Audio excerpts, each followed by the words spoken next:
Yes, can you hear me? Yes, how are you? How are you doing? Good. Nice to meet you officially. I know, I feel like I already know you, but it's nice to chat with you. Yes. So I already know a little bit about your backstory, and we only have a few minutes. So let me know your top question that you have. So I am planning to launch the podcast in February. So I guess in terms of pacing myself, I care more about the launch of it actually, not necessarily getting it done, since I Yeah. know I can get it done. It's more about strategically launching it and then monetizing it. Okay. So the first thing, because I actually just had this question come up the other day. Somebody was asking similar to like a book launch, like what does that look like? And I equate it to the same thing that you see a lot of people when they launch a book is about if you're using the strategic approach of having a long launch runway, then typically I would start about 90 days before you know you're going to launch. So, especially you're going to launch in February, then that gives you what till November to have a plan of exactly what you're going to do and then start promoting in November. And I know you're like, okay, that sounds like a little early to start doing it, but what will happen is when you start putting stuff out now, it's not a surprise when you actually launch in February.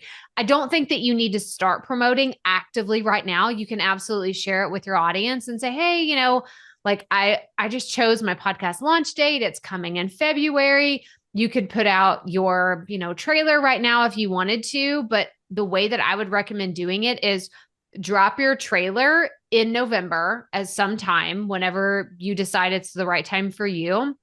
Drop the trailer, have people listening to that trailer and leaving reviews because the sooner that you do that, it will allow you to start building momentum, have people that maybe you've worked with in the past or previous customers, clients, whoever it is, just reach out and say, "Hey, I got to ask a favor. I would love for you to leave a review. Let me know what you're excited about." Like, give them a strategic call to action, not just go leave me a review because people are like, "You don't have a podcast officially out yet. Like, what am I reviewing here?" So you could say, leave a review on the one thing that you're most excited to see about the podcast or the thing that you want to learn or what you can't wait to, dive into with me, because that will also give you social proof for when you do launch and you can say, "Hey, we already have this many reviews," but it's also going to give you some content ideas for what you can talk about in the future. And maybe there are things that you hadn't even thought about, but now you're seeing like a trend, like, "Oh, I had 3 people mention the same thing. I never even thought about talking about that." So it plays many different roles in launching, but that's specifically why you would want to do it. No, I like that. I did do the trailer. I was very proud of myself. Put it on Canva. I just have to put some music behind it. Awesome. I sent it to a few of my friends and family, but my clients who are all like, "Oh my God, like I can't wait." And like, so Yes. definitely I wanted to kind of know, like, I've teased my audience in terms of, something's coming. It's a passion project. So I didn't want to say it just yet. I kind of wanted like people like, "Are you writing a book?" And like all of these things. Yeah. So I didn't know if it was too soon to tell them, but now I might in the next few weeks be like, "Hey, remember when I was talking about what I'm launching Mhm. in February? Show the trailer." And then I'll do what you did. Maybe I'll do that actually like closer to November. Then ask them to leave a review in terms of like what you want to see so I can start creating Yes. content. So I didn't realize that they can write a review even when there's only a trailer and there's no episode. Yes, they can do that. And what you should do is enlist them to your podcast launch team. So I did this similar thing whenever I launched a book. So think of it as you're launching a book, you're launching a podcast, and people have book launch teams all the time. What does your podcast launch team look like? So not only are they going to help you by leaving a rating and a review, but they're also going to tell other people, and you're going to say, "Okay, here's the plan. Like, I would love your support. I would love for you to help me, but you're going to have everything laid out I have inside my program, I have swipe copy that's like email that you can use to like, hey, this is my launch squad.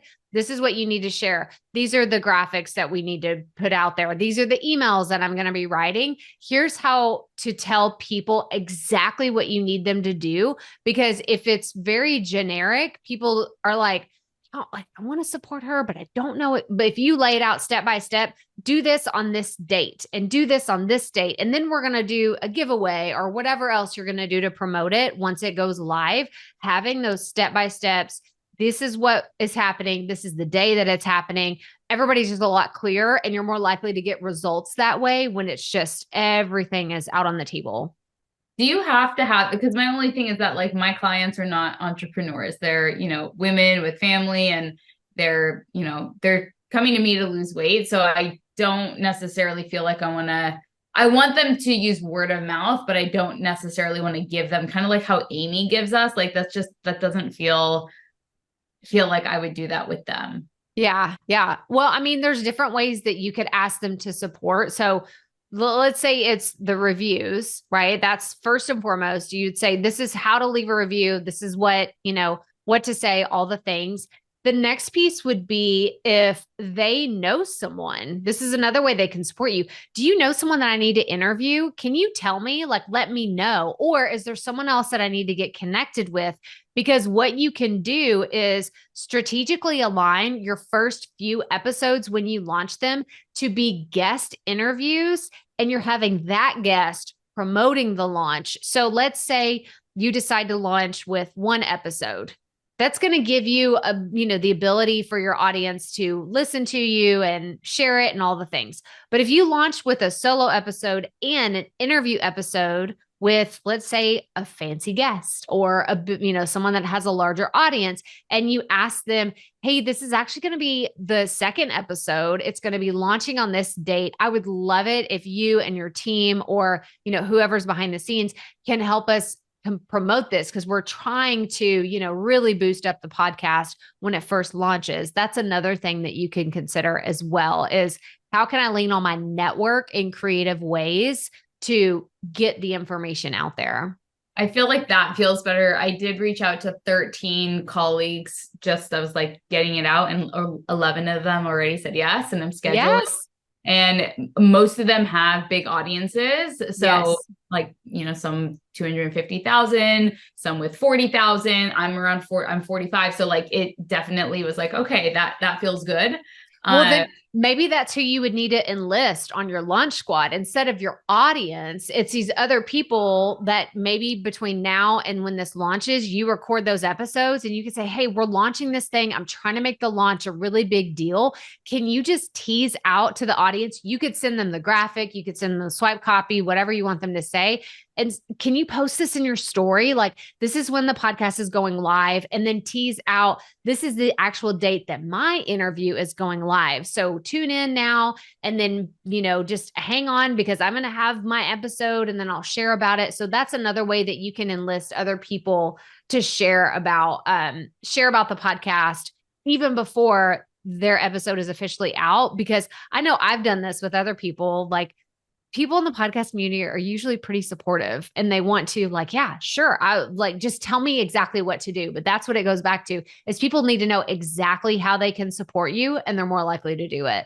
Yeah, that feels better to me, because they're all big and entrepreneurs, and I feel comfortable with them. I told them like I'm launching in February, so I'm recording in October and November. Yeah.